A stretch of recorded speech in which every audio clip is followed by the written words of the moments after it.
बड़ी भी थी, वो बहुत बीमार हो गई। उन्हें कुछ वो बीमार हो गई। एक दिन उन्होंने सोचा कि मैं अपनी बेटी के पास चली जाऊंगी, वो मुझे अच्छे अच्छे फल खिलाएगी, फ्रूट खिलाएगी, मक्खन खिलाएगी और चिकन खिलाएगी, मक्खन खिलाएगी और घी खिलाएगी। फिर मैं खूब मोटी हो जाऊंगी, फिर मैं आ जाऊंगी। ये सोच के उन्होंने अपने सूटकेस में कपड़े रख लिए और चलते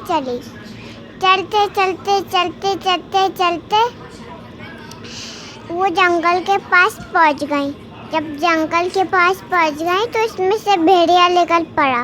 कहा कि अब तो मैं तुझे खाऊंगा। कहने लगी मैं तो बीमार हूँ, मैं आता कुछ भी नहीं है। जब मैं अपनी बेटी के पास से आ जाऊंगी जब तक मुझे खा लेना। कहा जाली जो गई। वो उन्हें अच्छे अच्छे फल खिलाती थी, फ्रूट खिलाती थी, मक्खन खिलाती थी, चाय पिलाती थी, चिकन खिलाती थी, घी खिलाती थी। फिर वो मोटी हो जाती थी। कहता बेटी अब मैं अपने घर जा रही हूँ, अब मुझे लेकिन भेड़िया खाएगा। कहने लगी नहीं खाएगा।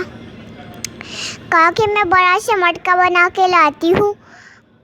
उन्होंने मटका जैसे ही बनाया ना, उसमें अम्मा अपना बैग लेके बैठ गई और उन्होंने अपना ढक्कन बंद कर दिया और लुढ़का दिया।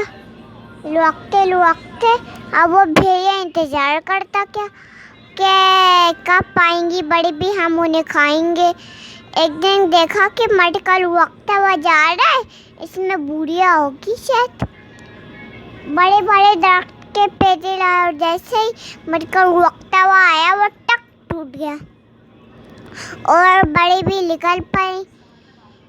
निकलते कहा कि अच्छा तुम इसमें छुपी थी, अब तो मैं तुझे खाऊंगा। कहने लगी खा लो।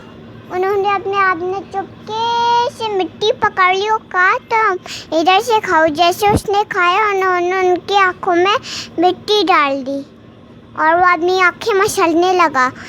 कहने लगी कि बचाओ बचाओ लोगों बचाओ, भेड़िया मुझे खाएगा। जैसे ही लोग एक जंगल में काम कर रहे थे, वो डंडा लेके आ गए।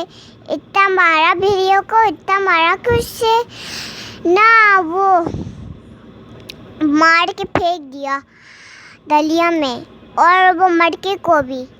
और बड़ी भी आराम से चली गई। जब भेड़िया रास्ता नहीं रोकता था, जब भी वो आराम से चली जाती थी। दोनों साथ पैसा से कहानी खत्म। कैसी थी? अच्छी थी, बहुत अच्छी थी।